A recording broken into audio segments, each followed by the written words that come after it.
Turnovers killed the Detroit Pistons against the Milwaukee Bucks. If they don't fix this turnover issue, and one other key issue we're going to talk about here, this start to the season will be viewed as a fluke run in a few weeks for the Detroit Pistons.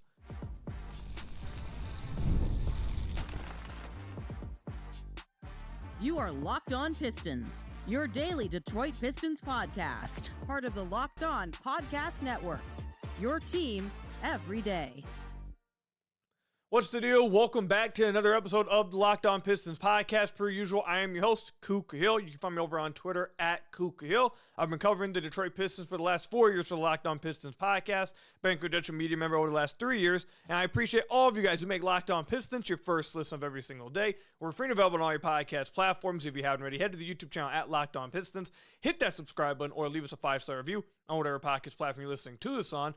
And today's episode is brought to you by Game Time. Download the Game Time app, create an account, and use code LOCKEDONNBA for $20 off your first purchase. Later on the podcast, I'll address, do I think the Pistons need shooting? Do they need to go out and acquire more shooting? And then I'll talk about later as well the other key issue that has been at the forefront for the last week and a half, 2 weeks now for the Detroit Pistons, that they have to get in order, or this is going to come crashing down. But we're going to start with, obviously, the loss itself. The Pistons lose this game to the Milwaukee Bucks, 113-109. And mind you, Giannis, who it sounds like he avoided catastrophic injury, which, thank God, no basketball fan, no one wants to see Giannis go down with an injury of what it may have looked like it could have been. It looked bad. I was really concerned for him. So it doesn't sound like that's what it is, so thankful for Giannis. But Giannis didn't play in this game. He was out after the first 3 minutes. He didn't even play in this game. And the Pistons were up 19-4 to start the game up. Like, they were just dominating the Milwaukee Bucks, especially once Giannis went out. They just started dominating them. They were in control. But yet again, for the 5th, 6th, 7th, what game are we at now? Of me coming on here and talking about how many turnovers they are committing per game, it finally caught up to them in one of their worst, if not the worst loss of the Detroit Pistons season. If not this might be the worst loss next to the Cleveland loss of the season. They had no business losing this game. And we'll touch on the other issue that is at the forefront of why the Pistons don't look as good over the last few weeks. But the turnovers absolutely killed Detroit in this game. You may look at the overall box score and come away saying, well, cool, they only had 15 turnovers. How did the turnovers kill them? They had 15 total turnovers throughout the game. They had 8 in the fourth quarter. They had 8 turnovers in one quarter. And I believe at least 5 of them came in the final 5 minutes of this game. I can't even put into words how unacceptable that is. Just careless turnover after careless turnover after careless turnover. Caris LeVert had a turnover that was so bad that it was immediately followed then with Jericho Sims getting offensive rebound, putting the ball back in, and then for some reason Jalen Duren just tapping him on the chest to give him an and one, and then the Bucks took the lead for the first time. Just a two-way sequence of just careless, nonchalant basketball. Paul Reed, who came into the game and gave some good minutes, did what he did his Paul Reed stuff, but he had 2 turnovers that were just killer. He threw one straight out of bounds, or basically out of bounds. Cade and LeVert weren't looking at him coming up the court. He just throws it to him, and it just goes straight to the Milwaukee Bucks. Terrible turnover. Cade got ripped up once by Ryan Rollins. Then Cade got the ball poked loose, lost control of the ball, ended up being a backcourt violation. They commit so many turnovers, it's ridiculous over this stretch. And again, they only had 15 throughout this game, because in the first 3 quarters, they were in control of this game. And then the turnovers reared their ugly head again for now the 6th straight game. And it caught up to them. You are not going to be able to win games like this continuing to play with the turnover gods. It's not going to happen. Good teams don't win like this. And this is something the Pistons did such a great job of during their winning streak, and now it's coming back. All of it over the last week and a half, 2 weeks, it's all coming back. And I have one reason or one guess for why that's happening. We'll talk about this in the second segment. But the Pistons just have to take better care of the ball if they want to win games. Jaden Ivey had a turnover earlier in this game, or earlier in the fourth quarter, around like the 4 minute mark, where they had him. It was for, actually, it might have been even earlier than that, because I don't believe Cade was on the floor. But they had Ivey trying to initiate offense. He tried to drive at the top of the key against the zone defense and just ended up turning the ball over. Jaden Ivey, in this game, he had the best game since he's come back. He had 15 points on 5 of 10 shooting. He hit 2 threes in this game. This was his best game since he came back. Best game. He looked his best when he was playing with Cade and Ausar, Cade and Karis and Ausar. And the reason for that was because throughout the majority of this game, they had him playing off ball. They weren't asking him to initiate offense, and they were minimizing his on-ball reps. That is his best stroll. That's when he looked his best. He was feasting off ball. He was hitting catch and shoot threes. He was driving closeouts. He was cutting to the basket. He was hitting that's where he's at his best. Giving him on-ball reps at the end of games is it's not the move. You need to be minimizing the on-ball reps as a creator and have him playing off ball. That was a critical turnover that they just couldn't afford. Cade is getting back to just completely careless in the fourth quarter with turnovers. The last 3 games, we're talking 6 turnovers, 8 turnovers, 8 turnovers. I mean, it's unacceptable. Now, I understand the last game against Atlanta, he ended up making it not matter because he came through in the final 2 minutes. But that's not a sustainable way of playing basketball. That's not a sustainable way of winning. You cannot have these random, key, pivotal turnovers. It's not going to win you games. It's just not going to happen.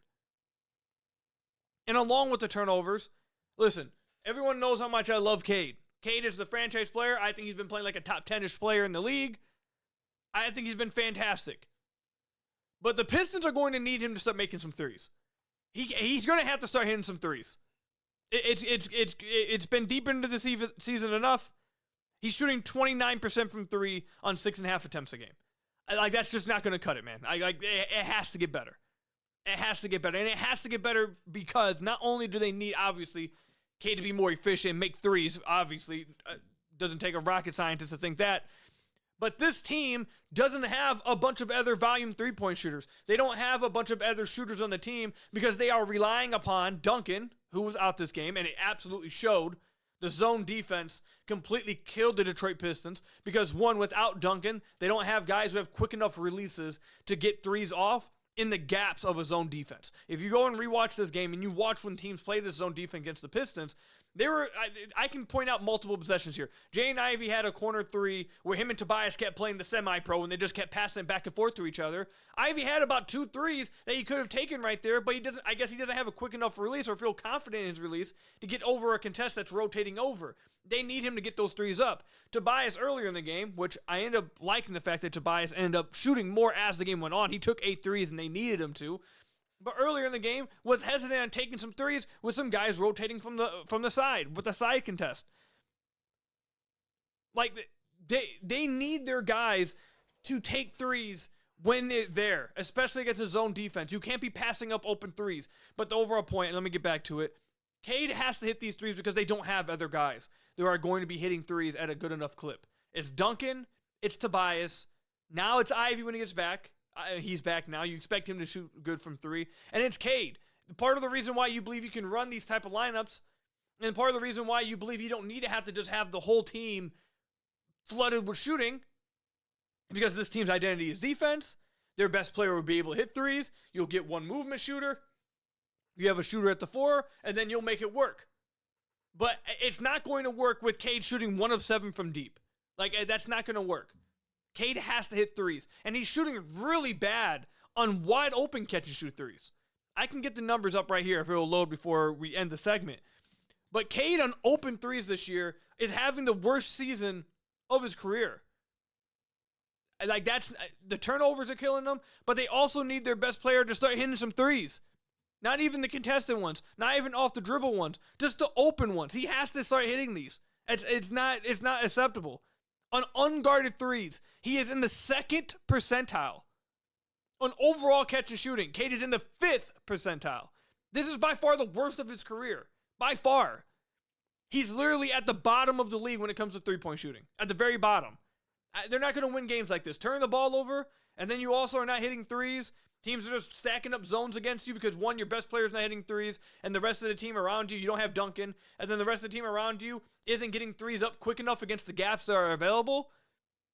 It's a recipe for a disaster. And despite all of that, despite all of the three-point shooting concerns, despite them not getting enough threes up against the zone, or actually, I thought they actually did earlier in the fourth. Tobias started blooding them out of it. I thought they would end up winning the game, but then the turnovers came around. That's the point here. At the end of the day, despite all of that, you still would have won the basketball game if you didn't just have 8 turnovers in the fourth quarter. You still would have won this basketball game despite the three-point shooting. If you just did not turn the basketball over 8 damn times in the fourth quarter against a Milwaukee Bucks team that did not have Giannis Antetokounmpo. An absolutely unacceptable loss. Unacceptable loss. And I spoke about this a week and a half ago. I said the Pistons are, I forget what the record was at the time, 15-4. I forget what it was. I said the Pistons are 15-4. So no one should be sitting here saying the sky is falling. They've had a great start to the year. But there are habits you're starting to see in some of these games that if they continue to go through these habits and don't break these and start to correct some of these things, it will catch up to them. And now, they are, 3-3 in their last 6 games. They have been nowhere near as dominant. Before these 6 games, this is what the Pistons' net rating was in the wins. Plus 10.7, plus 9.2, plus 13.7, plus 9.3, plus 9.5, plus 20.8, plus 11.2. They were dominating teams. They were handling business. And now in these last 6 games, you're looking at a net rating of plus 5, minus 3, minus 1.9, plus 3, plus 2, minus 5.4. Even the games they're winning by the skin of their teeth because they're not playing well. They have to correct these things. Again, the season's not falling apart. The sky's not falling. It's none of that. They still have had a really good start to the season. They still sit at the top of the conference. But you are seeing over the last 6 games habits develop and clear weaknesses and clear flaws that if they don't continue, if they don't wrap this up, if they don't figure this stuff out, this 3-3 last 6 games will turn into a 5-5 over a 10-game stretch, or maybe go into a 4-6 over the next 10 games. That's what ends up happening. You have to correct what you're seeing in front of you. They cannot keep turning the ball over like this. It's ridiculous. It's ridiculous. But coming up, there's another thing that is just as ridiculous to me that I've reached my limit with it. I can't. I've tried to give it a chance. It can't keep happening. The Detroit Pistons just need to play their best players. Just play your best players, and that would solve a lot. What if sports were traded like markets? Now you can put your sports IQ to work in real time with Robinhood prediction markets. It's not you against the house, it's you participating in a live market. You can buy or sell your positions live all game long. Use your sports knowledge in the moments that matter. Robinhood prediction markets changes the game. It's people moving the action, so when momentum shifts, you can move with it. I always knew the game, but never had a dynamic way to apply that knowledge. Now I can actually take part. Live in a market powered by people. You're no longer just a spectator. Play by play, you decide. Trade every play with Robinhood. Now available across the U.S. Download the Robinhood app now to begin. Trade every play with Robinhood. So I want to thank you guys again for making Locked On Pistons your first listen of every single day. We are free to available on all your podcast platforms. If you haven't already, head to the YouTube channel at Locked On Pistons. Hit that subscribe button or leave us a 5-star review on whatever podcast platform you're listening to this on. That's another great way to support the podcast. Listen, man, I had been saying this for 2 weeks now. I have been saying this since before, what date would we say? November 17th, 16th? Is when I started saying this. The Detroit Pistons are not the Oklahoma City Thunder. They're just not. I'm sorry to break it to everybody. I'm sorry to break it to anyone who thought they were. They are not the Oklahoma City Thunder. They also are not the 2014 San Antonio Spurs. I don't know. I'm sorry to break people's hearts out there that may have thought this way, but they are not those teams. You may be wondering, if some of you guys may be wondering, what do you mean by that? What's the correlation between those teams? Those teams actually did have players that were so good and had so many good players to where you had to carve out minutes for everyone and keep minutes even across the board and find a way to play every single person. Those teams actually were good enough. San Antonio in 2013. The Oklahoma City Thunder right now. Like, yes, those teams can. As I've been saying for 2.5 weeks now, the Detroit Pistons do not have good enough players to where you should be carving out minutes for these players. They are fine end of bench guys. They are fine fill-in guys. But the Pistons, you win basketball games by playing your best players. And not playing your best players, so you can then find ways to play your lesser players in key moments of games is how you lose basketball games. And that's just a general thought on it. To really get specific about it, over the last 6 games, what's changed? What's changed? I'm waiting for an answer. Like what? I'm like Dora out here. I'm asking to answer to the TV. I'm waiting to hear you guys' response. 1, 2, 3, 4, 5, 6, 7, 8. So 8 games ago. 1, 2, 3, 4, 5, 6, 7. No, 7 games ago, Jaden Ivey returned. Some of you guys may be thinking I'm going to blame Jaden Ivey. Absolutely not. That's not what I'm blaming. Jaden Ivey came back on November 22nd. Ausar Thompson came back on November 18th. What happened right before that stretch? Right before then, we had seen Javonte Green ball out in a few of those games. We saw Dennis Jenkins ball out in a few of those games. We saw Chaz Lanier play some good minutes. We saw Bobby Clipman on the floor. We saw all these guys. Paul Reed having Jokic he was amazing. We saw all of them play. So now once Ausar and Ivy get back and Tobias also got back, what did I tell you guys? Literally, I think it was November 21st when I recorded a podcast and told you guys. We really need to hope that everyone is back 100% or the guys that are currently there are 100% when everyone got back, so they had an easy answer to the rotation. Because trying to fit everybody back while some guys aren't 100% and you've been playing a certain type of way all year, if you then start to change how you've been playing because now you're trying to get other guys incorporated and try to fit to their game style while also trying to get them the right amount of minutes, it's just going to be too hard to do. And what the Pistons decided to do was to not only have that issue, they decided to double down on it by then, instead of when Ivy got back, just taking someone out the rotation to play him, they decided, you know what? These guys played so great during the stretch when they didn't have anybody. Instead of just cutting the rotation down and making sure everyone's playing the same way and making sure everyone's playing the same amount of minutes and we're still playing the same type of way and we bring Ivy on gradually throughout these games. Instead, they said, you know what, we're so deep that actually instead of doing that, we'll just throw Ivy with this. We'll throw Ivy with this, we'll throw Ausar and Tobias with this, and we'll just play 11 people. We'll play 11, 12 people. If we want, who knows? Let's go sign somebody. Let's play 13 people. You know what?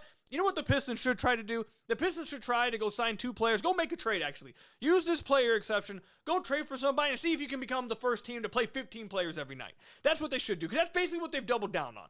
They have doubled down on, we're just going to, instead of cutting people's minutes to play our better players, we'll just play everybody. And we'll find time for everyone. And what has that contributed to? What that's contributed to, I think, part of why the turnovers are going back up is because it's not just the fact, I tried saying this before this started happening, when everyone was team, play everybody, they earned it, play everyone. It's not just the fact that you're not playing your best players. It's the fact that when you are bringing these guys back from injury, and you're also playing these guys that were playing a certain type of way while they were out, and then you bring them back at the same time, and you're trying not only to fit minutes for all of them, what's going to happen is they have to try to learn to play together, which will lead to them playing differently, which will lead to guys trying to play differently, which will lead to guys not feeling as comfortable, which will lead to guys not feeling the same type of chemistry they were before. So now you don't see their half-court offense being executed as good as it was before. You don't see them swinging the ball as good as they were before. You don't see them attacking these zone defense. You don't see them attacking the way defenses are guarding them the same way they were before. You're seeing these stretches in the second and third quarter when you have lineups that you haven't seen any other time during the year struggling to figure out how to play together and how to really mesh with each other because they haven't played together. And they shouldn't be playing together. That's what all comes together. And then on top of that, my main thing, and which is why it's named this topic, just play your best players. That's the main thing. Combine all of that, that makes it an issue, and I think that leads to some of the turnovers because guys are just not used to playing with each other. But also, you are not playing your best players. I'm going to go on this rant one more time, hopefully. I'm going to hope this is the last time I have to do this. Ausar Thompson only played 25 minutes in this game. In this game, he was a plus 45 net rating. With him off the floor, they were a minus 58. That is an over 100 on-off in one singular game. Listen, man, this goes all the way back to the playoffs last year. I don't know how much longer I continue to deal with the Pistons not playing. They're all defensive guard. They're all defensive wing, who, by the way, was playing fantastic in this game, was being ultra aggressive, getting to the basket, spin moves, finding guys on kickouts. He had 10 points, 6 rebounds, and 5 assists in just 25 minutes of action. He was incredibly aggressive on drives, but screw all that. I'm not here to talk about how great of a game Ausar had. I'm simply sitting here saying that Ausar is a player that has to play 30 minutes. He is one of the best defenders in the entire NBA, and we now have 3 years, not one, not two, not a playoff series. We have 2+ years with a playoff series of data that says you are better when he plays. When he plays, you win. We have 2+ years in a playoff series of data to tell us this. And again, he only plays 25 minutes in this game. They dominate his minutes. Dominate. Not close. It wasn't close. They dominate his minutes, and they get destroyed in his non-minutes. Ausar gets 3 fouls, and then he can't play no more. But Jalen Duren can foul out. Stu can foul out. Everyone else can foul out. Ausar gets 3 fouls. Now he can't play no more. It doesn't. It's driving me crazy. It's driving me crazy. Now, Ausar is the one I'm going to harp on the most because, obviously, I'm an Ausar guy. But 2, like I said just a few minutes ago, we have 2+ years of data plus playoff minutes of showing us when he's on the floor, you're good. When he plays, you win. How about you just play him? Just play him more than 25 minutes. He had almost the same amount of minutes as Dennis Jenkins. He's a two-way guy. Karis LeVert was a minus 24. He shot 1 of 10 in this game, and he played 23 minutes, and you closed with him. Why is Ausar capped at 25? He is arguably your second best player. You want to go Duren? Fine. He's your third best player. He is one of the best defenders in the NBA. I can't. This is... I'm not going to lie. The reason why I'm so heated about this, because it gave me, I got PTSD to the playoffs. I'm not going to lie to you. I got PTSD to game 6 when they subbed him out and they lost. Look, I got PTSD, so maybe that's why I'm ranting. But to move away from just Ausar, these are the minutes the Pistons are playing right now. And again, for people out there that were like, well, you need to rest them. Cade's not being rested. Playing this many guys is not resting your best player. Cade's still playing 35+. Cade played 35 this game. It's not like they're playing this deep rotation, so Cade cannot have to play as much and take a time off. These are Cade's minutes the last 5 games. 36 minutes, 40 minutes, 38, 38, 35. He's still playing a bleep ton. These are the minutes the Pistons had. Cade at 35, Tobias at 29, Ivey at 19, Ausar at 25, Javonte at 16, Paul Reed at 8, Jalen Duren at 26, Isaiah Stewart at 17, Dennis Jenkins at 24, Ron Holland at 17, Karis LeVert at 23. This is not middle school. I'm sorry. You have to make a decision. You just got to. I'm sorry. This is not. Everyone cannot play. You cannot play everyone. I'm not saying. I have an idea who I would sit. I would stop playing Javonte or. Look, I'm not the NBA coach. And I'm not going to say who I would sit here. Okay? I'd sit Javonte, and one of these other guys would have to sit. I'm not going to say, because I'm not going to have everybody coming after me. I ain't the NBA coach. You're not going to come after me. But you cannot continue to play everybody, man. You can't. You have to play your best players. Just play your best players, and you'll win. You'll win the games. Keep doing what you were doing before Ivey came back. And again, this isn't about Ivey. Ivey could have just been inserted. Take someone else out, put Ivey in, And you just can play the same way, except Ivey's taking those minutes. And not everyone's playing. You're flowing the same way. Everyone's playing the same amount of minutes as they were before. No one has to change anything. It's just Ivey being brought in, and he fits in. It's easy as that. Trying to find a way to play everyone and make everyone on the fly learn how to play together and on the fly mesh together is not working. The last 6 games, the Pistons have been skating by the skin of their teeth in wins and looking the worst they have all season. It's not a coincidence. It's not a coincidence. I can't keep doing it no more. And for the love of God, I'm saying it one more time. For the love of God, please play Ausar Thompson. Just play him. Just play him. I don't care if he shoots 0 of 20 from the field. I don't care if he punts the ball every offensive possession. I'm being exaggerated a little bit, obviously. But it doesn't matter. I don't know how many times we have to go over this. It does not matter because he is such a great defender and brings such a different type of impact to your team that you are better when he plays. He shouldn't be playing the same minutes as Dennis Jenkins.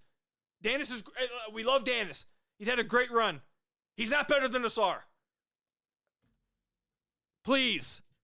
I thought we learned this in Game 6. And for the love of God as well, when he picks up 3 fouls, can it not mean the end of the game? He has 3 more fouls. Why? Everyone else gets to play through 3 fouls. If Ausar gets 3, we don't see him ever again. Just let him play. Okay. Coming up, does Detroit need to acquire some shooting ahead of the deadline? We'll talk about it coming up. The World Cup is coming back to North America for the first time since 1994, and with 48 teams for the first time ever, it's going to be massive. But let's be honest, getting tickets is usually the hardest part. That's why the Game Time app is clutch. Finally, giving fans a real advantage when it comes to snagging seats. With Game Time, you can track price drops in real time, get alerts when great seats open, and buy tickets the moment they hit the app. It puts the power back in your hands and makes going to the World Cup realistic instead of impossible. Prices include fees up front, which I love, no last-second surprises at checkout, and you get alerts for teams and matches, make it easier to grab tickets the moment they drop instead of missing out.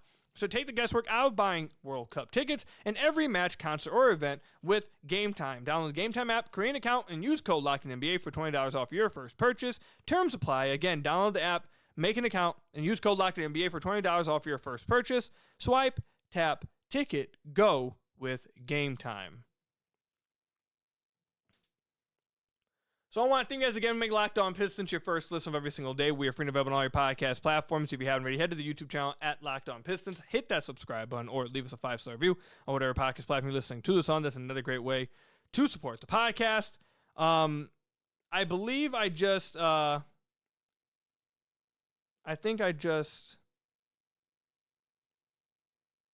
okay, I was going to say, I just saw something from Doc Rivers about Giannis' Achilles injury. I just wanted to make sure that, or non-Achilles injury, I should say. I just want to make sure I didn't misspeak earlier, and then there was a new update. Yeah, it sounds like he didn't tear his Achilles. We're all happy about that. No one wants Giannis to be injured with Achilles. It didn't look good, so thank God. He says that it's not believed to have suffered an Achilles injury, but he is undergoing imaging. So that's good news. Anyways, back to the Pistons. Do the Pistons need to acquire shooting? This is the thing. Yes and no. The biggest problem with the Pistons right now is their shooters aren't making shots. That's what the problem is. 'Cause I know that some people that I already know it's coming. There's going to be people that didn't watch this game that will go in the comments or tweet me or DM me or comment on the podcast. They are going to say, whoa, they're playing Ausar and JD. They don't have enough shooting. Of course they're going to get destroyed by his zone.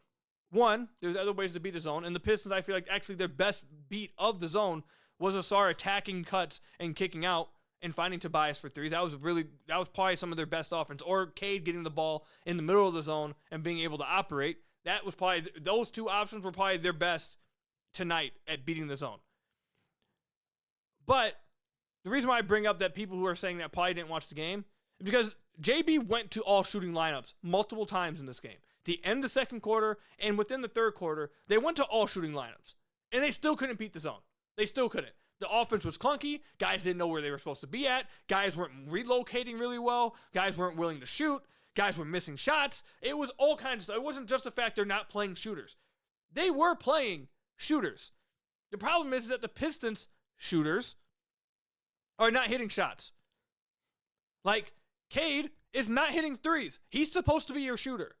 So, yeah, if Cade's not going to shoot ever, like if he's just going to shoot 29% forever, then, yeah, you might need to acquire some shooting. But the Pistons are banking on Cade being a shooter. Tobias is one of your shooters. Jaden Ivey is supposed to be one of your shooters. Dennis Jenkins, when he's out there, is supposed to be one of your shooters. Karis LeVert is supposed to be one of your shooters. So do the Pistons have, I guess the question you really should be asking is, do the Pistons shooters, are they good enough? Now, you can argue about that. I think a lot of people probably would say no. But do I think the Pistons need to go and acquire shooting? I mean, you're going to have to give some guys up. You're going to have to swap some of these guys out for shooting, but then you'll lose ball handling, you lose defense. I think the better answer here is they just need their shooters to shoot better. They need their shooters that they expect to shoot good to shoot well. That's how I look at it. I don't think they need to go acquire shooting. I think they have guys on the team that can hit shots and were brought here to hit shots that just didn't hit shots in this game. I mean, guys, Dennis, Ron Holland, and Karis LeVert combined to be 5 of 28 in this game together. Dennis was 2 of 8. Ron was 2 of 10. And Karis was 1 of 10. Like, Dennis was taking open shots. He's supposed to be one of your shooters. Karis LeVert was taking open shots. He got 2 wide open threes at the end of the game to give them the lead. He just missed. He wasn't hidden. He's supposed to be one of your shooters. And when Duncan's back in the lineup, when Duncan's back, it's not noticed nearly as much. But I understand the concern that without Duncan, what if he gets hurt? You can't just have it all relied upon with Duncan. I get that. But the Pistons believe these guys are supposed to hit shots. They just need to hit them. I mean, they got a lot of open shots against the zone, I feel like, too. They got a lot of open shots. They just weren't hitting. And it wasn't like they were getting open shots to guys that you don't want to. It wasn't like Ausar was taking all these corner threes. That's not what was happening. You got shots for Ivy. You got open threes for Cade over and over and over again. Karis LeVert took 8 threes. He got open shots over and over. Dennis took 5 threes. He got shots over and over. Like, I feel like they honestly at times they generated good shots and they just weren't hitting. So, no, I don't think they need to go and trade for shooting specifically. I think they need to go, if they do go and trade, I think they need to trade for a 4 or a secondary shot creator. But just go and trade for, like, I don't know, like a Duncan Robinson type of player, just another guy that just only shoots. No, I don't think that's not what they need. That's not what they need. They have that guy. They need to go get someone who can be a secondary creator. That's their issue. Or a secondary scorer, at the very least, if you're a Lauri Markkanen guy. But yeah, this is a bad loss, man. There's no sugarcoating it. It was terrible. Terrible turnovers. The zone defense continues to kill them, but again, like, Cade was just missing everything he was shooting. All of his jump shots were off. Like, even the shots he got in the mid-post area when they went to him in the middle of the floor against the zone, which is supposed to be the way to kill it, he was just missing his shots from there. Again, he missed a bunch of open threes. And people don't forget this. The Pistons were in control of this game despite the zone. They were easily going to win this game, and they turned the ball over 8 times in one quarter. And that wasn't because of a zone. They didn't turn the ball over 8 times because of a zone. They turned the ball over because they were just lackadaisical and weren't careful with the ball. Like, these turnovers are coming off of Paul Reed almost throwing it out of bounds, Cade dribbling off his own, or getting ripped up and then dribbling out, losing the handle at half court and being a back court. Ivy losing the handle and turning the ball over. Karis is throwing a ball right at a Bucks defender for whatever reason across the floor. Does a pass that a high schooler would make. That's not zone. That's not, they can't beat a zone. That is, they're just careless with turnovers. They're just careless with the ball, and they've been careless for 6 games. The guy corrected. But let me know what you guys think. Comment section down below or over on Twitter at Khahil. That's all I've got for you guys today. Thank you guys for making Locked On Pistons your first listen of every single day. Free and available on all your podcast platforms. Hit that subscribe button to the YouTube channel. Leave us a 5-star review, whatever podcast platform you're listening to this on. I'll catch you guys later. Stay safe out there, and peace out, everybody.